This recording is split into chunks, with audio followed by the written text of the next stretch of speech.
What would you do if your partner not only chose alcohol over you, but also blamed you for their alcohol dependency? On today's case, Mr. McGowan says that while he loves his long-term partner, Ms. Sanders, he's endured more than his fair share of pain as a result of her alcoholism. He says her toxic mood swings and destructive outbursts are controlling their relationship, and he's refusing to deal with it any longer. Mr. McGowan says it's time for Ms. Sanders to finally put him first and the bottle in the trash, or they will never make it down the aisle. Let's hear their case. Court is now in session. The Honorable Judge Starr presiding.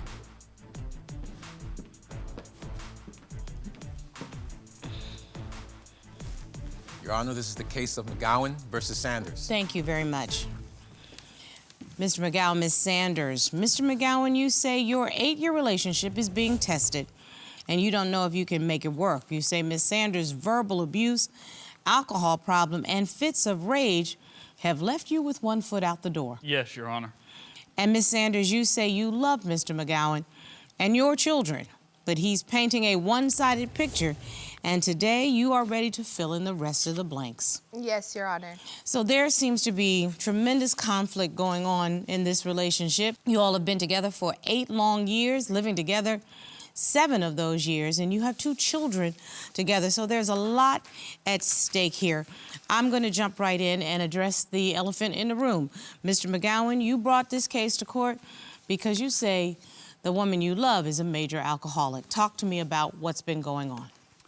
Well, yes, I love Tay. She's a great woman, but she just has this alcoholic tendency, and when she gets to drinking, she doesn't stop. She doesn't trust me also, Your Honor, and that's why we're here today. And Ms. Saunders, talk to me. Do you understand why he's making these claims? Yes, Your Honor. My drinking had definitely took a turn for it. It got excessive, and it was very bad. I will be celebrating 5 months sober, though. Congratulations. In 6 days, yes. So it definitely it got out of control. So let's go back. Mr. McGowan, why don't you tell me why you think it's not just a problem that will go away in 5 months? What has been happening? Well, Your Honor, she just loves her vodka. My friend, he actually just passed away last year due to alcoholism. I'm sorry to hear that. And thank you, but, and I really needed her during that time, and she just wasn't there for me. She'd rather be out with her friends, partying and drinking herself. You think that vodka was a priority for her and hanging out with her friends rather than being there for you? Yes. Ms. Saunders, is Mr. McGowan painting the correct picture in that regard? Not at all. Vodka was not my priority. It became an emotional crutch. It's how I was coping. But I understand, Mr. McGowan, you say that there were examples that sort of belie that it was a bigger problem. You need to lay out for me those examples. Yeah, this one instance, I had woke up, it was about 9 or 10 in the morning. She was already drinking. She started getting belligerent with me and just calling me names, the N-word, the B-word, just other names, and yeah, it just got out of hand. Now, is that something that you're used to? I mean, because that sounds like a pretty volatile reaction that early in the morning. Yeah, no, it's not anything that I'm used to. I mean, she kind of goes on binge drinks, so she'll drink for a few days and then stop, and then she'll go again, so. Do you believe that she has, in fact, been sober for the last 5 months, as Ms. Sanders just stated? I'm not too sure, honestly, Your Honor. That's a pretty serious accusation. Well, there was this one time that I had went outside to take the trash out, and I saw a bottle of liquor, an empty bottle of liquor. It was actually a kind that she likes to drink. And when I came inside and confronted her about it, she just got belligerent and enraged, and she said it wasn't hers. And the only time that she acts like that is when she was drinking. So, Ms. Sanders, I'm gonna let you address this because, yeah, obviously, the foundation of any relationship is trust. And you say that you have been sober, but your fiancé is saying that he has reason not to believe you. Does he? He has no reason not to believe me. This has been important. My kids know about this. So this has been a journey as a family that we've been on together. So that's ludicrous to me. So you're saying that it's all out in the open in your family, that mom has been facing some emotional struggles, and she is now getting it together. Yes, Your Honor. That sounds scary, especially when you have young kids. And I see that you have a 7-year-old and a 4-year-old. They really need both of you to be there for them. When did this drinking start? Do you know, Mr. McGowan? I believe it started after she was pregnant and I cheated on her, actually. Your Honor. While she was pregnant? After she had our son, yeah. I started drinking when I was young, I will say that. I've always liked to drink in a social way and have fun. But you don't think you had a problem? No, that's why, and I didn't understand, and my mom kept asking me, are you okay? Is your spirit not at peace? You know, what, and I didn't, there was a lot of different things going on, but I've always drank. That wasn't a problem until recently. So we drank together when we were underage. Okay, which, ooh, Lord. I just, Please make sure that your children don't know that, because we don't want to encourage them to do the same thing. This is stop it with me. Mom and Dad made some really bad choices back in the day, and now they're working really hard not to do that. Should we hear them? You know, I got to be Auntie Star sometime, make sure that the kids know. You know, anytime you fall down, you can get back up. You know, got to make sure we take on that responsibility also. But Mr. McGowan, for real, back in the day when you all were partying and hanging out, you didn't perceive her social drinking to be an issue. No, I didn't perceive it to be an issue. Okay, so the reason that we are going back through the whole cheating incident is because I'm trying to figure out, is there a trigger for her using alcohol to excess? Well, I mean, she really doesn't have any respect for my belongings also. So my question is, was this something that happened overnight, or is this something that there was a catalyst for? Because usually there's a trigger, well, I'm like pretty you sure had an argument, I'm pretty sure the trigger was the liquor, honestly. So you're thinking that when she starts to drink, she does something that is not usual. Is that a good way to put it? Right, that's now the I right understand. way. Mr. McGowan is saying that your drinking is the trigger for inappropriate behavior. And I want to find out from you if you think there's something that triggers the drinking. Is there something that is going on, like your mother asked, in your spirit that is unwell? The emotional distress, and I didn't realize how much, because I keep it running, so I'm functioning. You know, I still keep my routine up, bedtime, so I'm still able to. And you know that's what people call a functioning alcoholic. Yes, exactly. So when you still can function on a high level, you don't, and honestly, I was numb. Her drinking is about something. There is no question about that. You made her not trust you because you picked up some random miscellaneous chick up at the McDonald's or wherever you met her. Yeah, at the McDonald's, and then he started taking another young lady to the strip club at 3 and 4 in the morning. Why would you be giving another lady a ride to the strip club?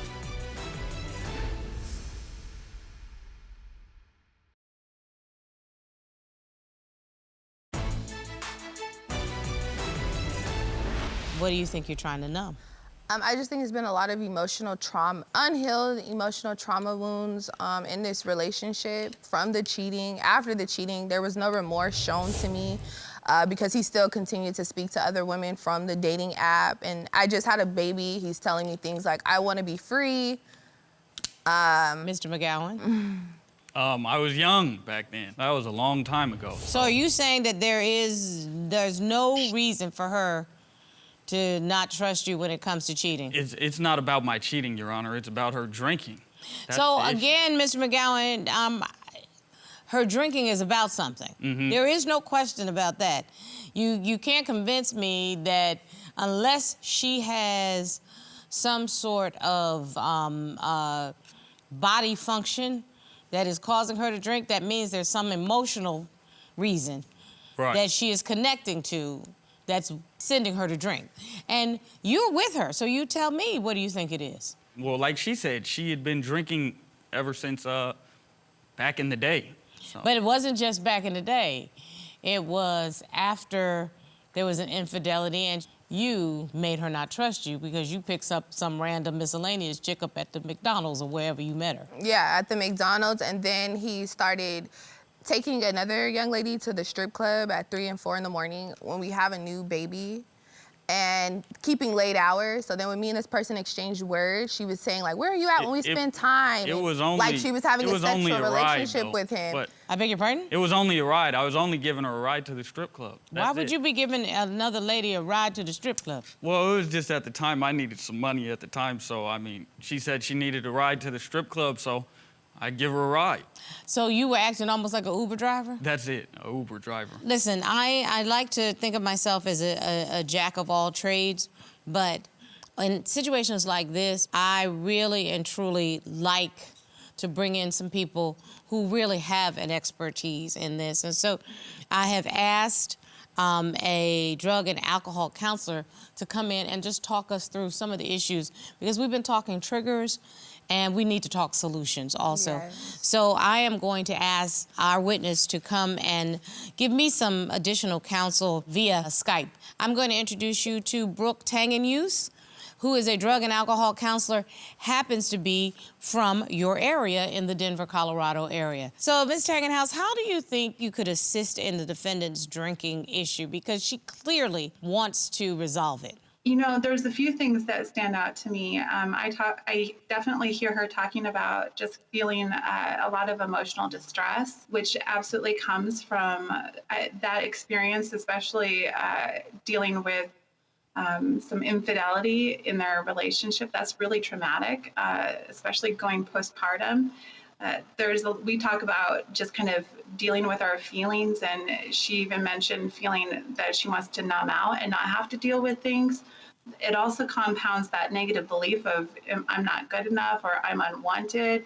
And we absolutely do a lot of work as far as how do we process through that and look at those experiences that have left her feeling that way, and also finding healthier ways of not only grounding herself emotionally, but also helping her to find ways of coping without having to go to alcohol. The way that we look at it is we look at the substance use as just a symptom of the problem. Yes. It's not what's really going on here.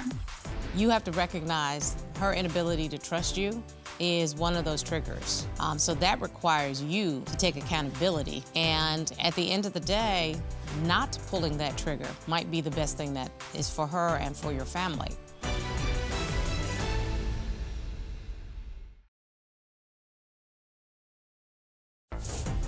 If you'd like your case to be heard on divorce court, call us toll-free at 1-877-311-2222 or log on to our website at divorcecourt.com.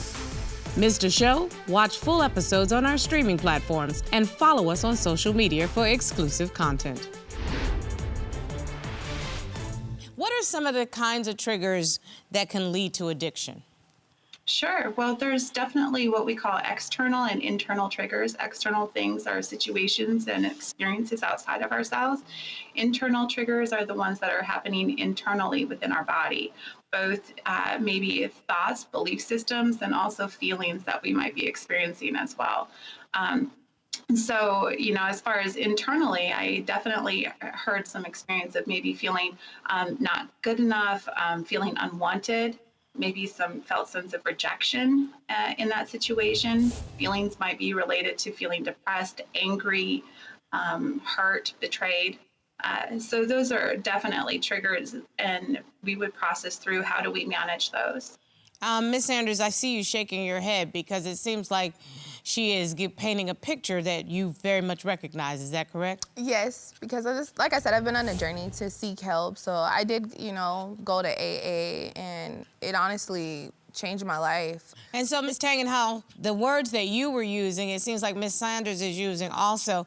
So I guess my next question is, what advice would you offer Ms. Sanders since she is now working on this journey? Yeah, well, first of all, it is a really long journey to come and overcome struggles with problematic substance use.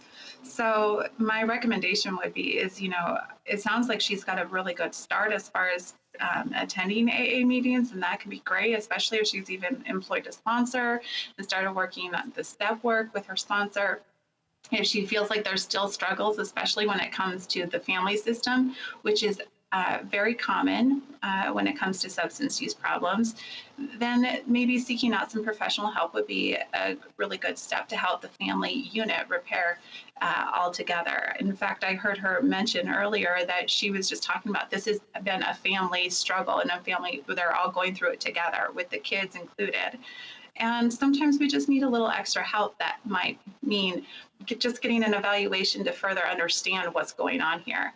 The advice that you're given is just very common sense, but it's also reality-based, that this is a long journey, and we certainly do appreciate it. I know that you are prepared to help me help them, and help Ms. Sanders in particular. Yeah, absolutely. She's more than welcome to set up an appointment here at our office, and we'd be happy to do a formal evaluation and just kind of look at all the different components of the situation that's going on to put together a plan that's going to help bring healing and recovery for the entire family, including herself. Thank you so very much. Thank you for your expertise, and thank you for the education that you provided, not just Mr. McGowan and Ms. Sanders, but for our entire courtroom team. Thank you again. Absolutely.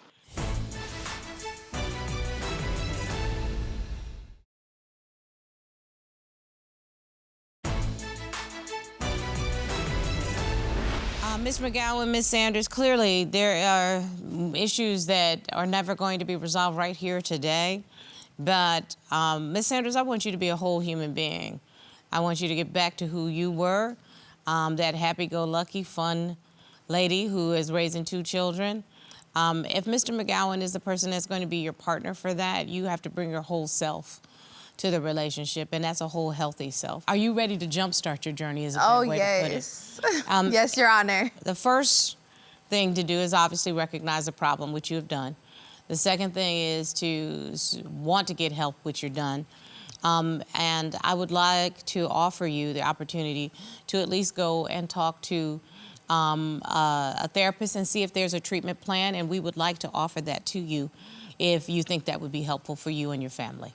Yes, Your Honor, I definitely would. Excellent. We'll make sure that you have that information. But by the same token, Mr. McGowan, you have to recognize that her inability to trust you is one of those triggers that has been very much identified. And at the end of the day, not pulling that trigger might be the best thing that is for her and for your family. So that requires you to take accountability for the part that you have played in this, and to not think that the drinking is the only problem in your relationship, but to recognize that a relationship is built on mutual responsibility, mutual trust, mutual love. And in order for you to have all of those things, you have to bring your whole self to the relationship. Do you agree with me? Yes, Your Honor. And if your family is important to you, you have to commit to that. So I'm just going to ask you to commit to Ms. Sanders that you will support her journey wherever it leads so that she can be a whole human being. Yes, Your Honor, I will. So that's something that you say to her. Well, I'm going to be here to support you through your whole journey, okay? Ms. Sanders, and if that journey leads you to make choices that work for you, that does not include Mr. McGowan because you have not reestablished that trust, you have to be strong enough to make that decision. But the important thing is that you both become whole. If it works out together, that's going to be great and beneficial for your children. But if it does not work out, working on being the best co-parent you can be so that they become whole human beings themselves.